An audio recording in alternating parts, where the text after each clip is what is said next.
Magandang umaga mga bata. Magandang umaga rin po. Bago tayo mag-umpisa sa ating klase ay tinatawagan ko si Neal para mawala sa kanalangin. Iupo po natin ang ating Pangulo at tayo ng ang Lord na sa Panginoon, President of the Lord, at Diyos, nakakalimutan, wala kang kalimutan, sa pangalan sa Panginoon.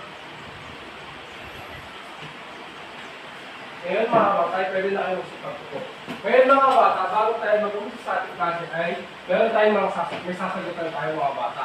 Nakikita niyo ba ang nakalagay sa harap mga bata? Oo! Ngayon mga bata ay bibigyan mo kayo yung 5 minuto upang mag-isip para mahulaan ang mga nakatagong salita sa isang puzzle na to. Handa na ba kayo mga bata? Oo! Okay, Mary Joy. Kung meron ka naisip, maaaring mo ang bilugan ang salitang nakatago.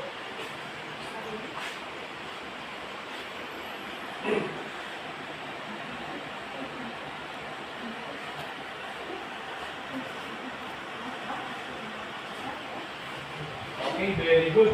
So, Mayan, meron ka bang nakikita ka salita na nakatago sa aking puzzle?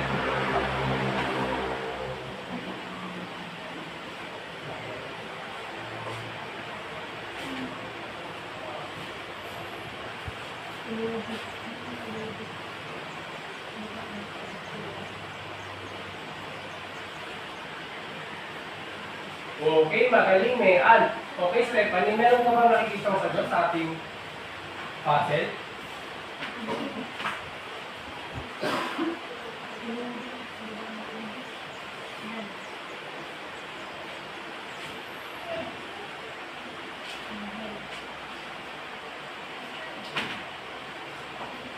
Okay, Mary Joy. Meron ka bang karagdagang sagot?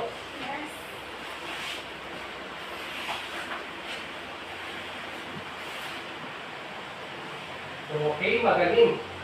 Ikaw, Mayan, meron ka pa bang nakikita ang sagot?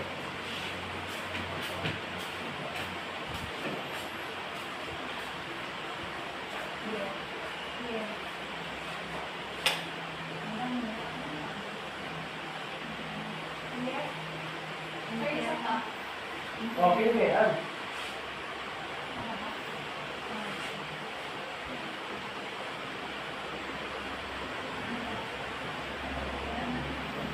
Okay, mga bata. Mga bata, maaari niyo bang basahin ang inyong mga nahulangang salita mula sa ating word puzzle? Makasaling, pulubi, anghel, Abraham, Pinigero, Lazarus. Okay, magaling mga bata. Bigyan niyo ng limang palakpak ang inyong mga sarili. Ngayon naman mga bata, ang inyong mga nahulangang salita ay meron kaugnayan sa ating video na papanoorin. Ngunit mga bata, ano ang gagawin kapag nanonood tayo ng isang video ang palabas? Okay, Ronette? Okay, Mary Joy? Kailangan kong unawain mabuti at huwag mahinay. Okay, very good. Ngayon, class, dapat makinig kayo at panoorin nyo mabuti yung video sapagkat meron ako mga katanungan pagkatapos ng iyong pinanood. Maliwanag ba yun? Oo!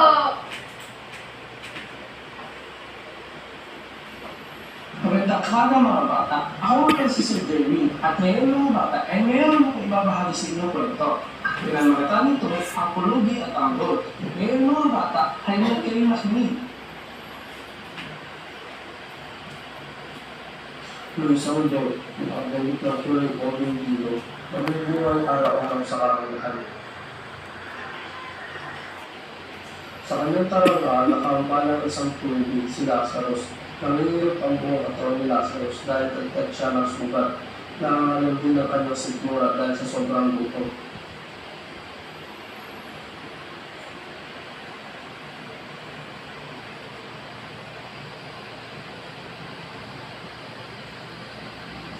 Nakatangod siyang natatakam sa mga pagkain na uulan mula sa mga sumandol. Sa halip na napitan siya ng sino ng doon sa mga nagsisikain para dinuwan siya. Yung pagkain, ang lumapit sa kanya ay ang mga aso para bilaan ang kanyang mga sugat. Dumating ang panahon, namatay ang tulubi. Kinuha siya ng Armela at tinila siya at inakulok sa tabi ni Abraham. Ngayon din ang doon, namatay at tinulubi. Sa impyerno ito napunta at pinarasal, napatay na ang doon, narito sa malayo si Abraham at si Lazarus. Tanawagan ito, Amang Abraham, maawa kayo sa akin. Papuntahin mo dito si Lazarus para ito ang dulo na kanyang dalhin sa tubigan at nalamigan man lamang ang dila ko. Hirap na ako sa apel na ito.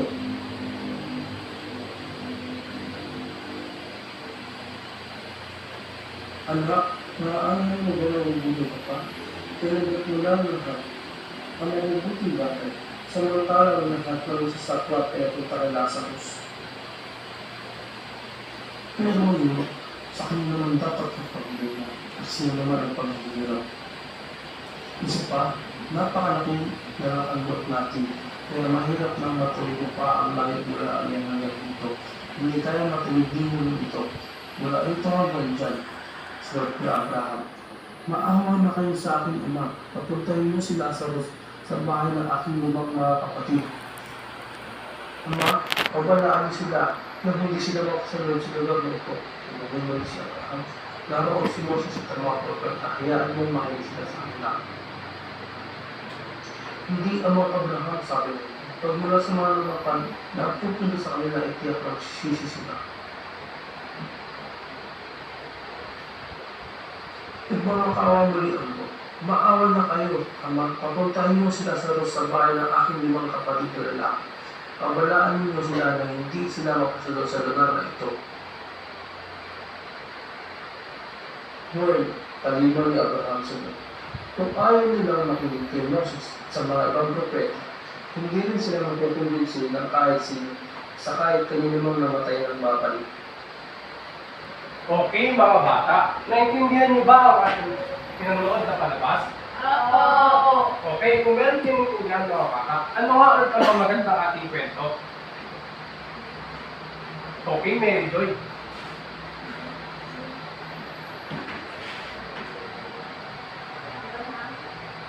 Si Abraham po at sila. Okay, magaling. Ang ating pamagat ng kwento ay ang Don at ang Pulubi. Ngayon na mga bata, sino-sino ang mga tauhan ng kwento? Okay, Mian? Ang tauhan po sa kwenta ay si Lazarus, Abraham, Okay. Sino pa? Okay. Ronette? Don. Okay, very good. So, ano nga ulit ang pangalan ng Pulubi mga bata? Okay, Ronette? Don. Okay. Ang pangalan ng Pulubi ay Lazarus. Ngayon mga bata, saan nagpunta ang Pulubi pagkatapos niya mamatay? Sa langit. Okay, very good. Sa langit napunta ang Pulubi pagkatapos niya mamatay. Okay mga bata, saan naman napunta ang Don matapos itong namatay? Impyerno. Okay mga bata, sa tingin nyo, bakit kaya sa impyerno napunta ang Don? Masama po siya. Okay, ano pa? Okay, Stephanie? Isa po siyang nagamat na doon at pinapamawa ang mga Okay, very good. Ang mga panood na palabas ay merong kaugnayan sa ating tatalakayin ngayon. Mga bata, alam niyo ba kung ano ang parabola? Hindi po. Okay. Kung hindi niyo alam ay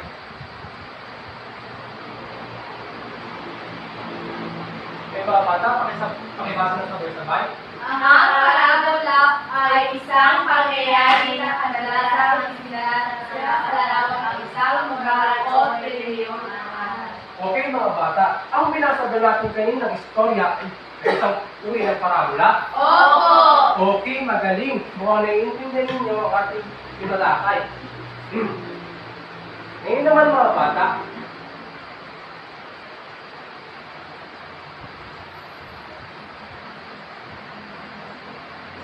dumagat sa inyong pangkatang gawain. Maaari niyo bang basahin ang ating direksyon?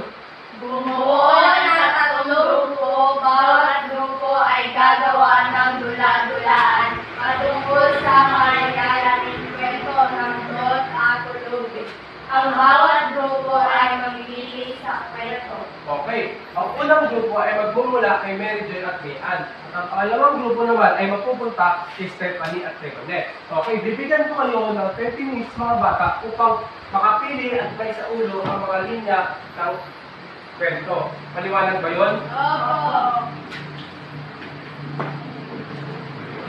Okay mga bata, tapos na ba kayo? Opo. Okay. Ngayon naman mga bata ay dumako tayo sa inyo.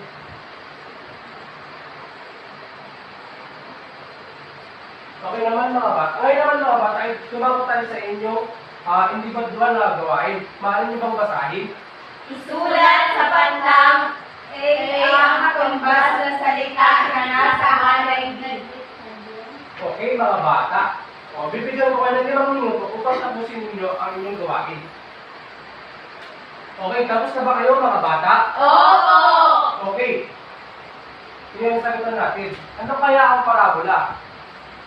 Sir, Okay, Mayan? parabola. Letter A po. Ito ay naglalaman ng mga moral na aral. Okay, very good. Bigyan natin ng 5 palakpak si Mayan. Okay, pangalawa. Tumugot. Okay, ano kaya ang sagot sa pangalawa? Pagsagot sa katanungan. Okay, magaling. Bigyan natin si Mary Joy ng 5 palakpak.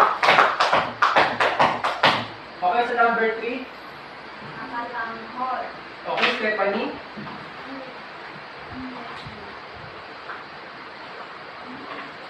Nakatanghol. Nananatili sa kwarto. Okay, magaling, Stephanie. Bigyan natin ng palakpak si Stephanie. Okay, sa pang-4, Ronel. Dulugan. Dulugan.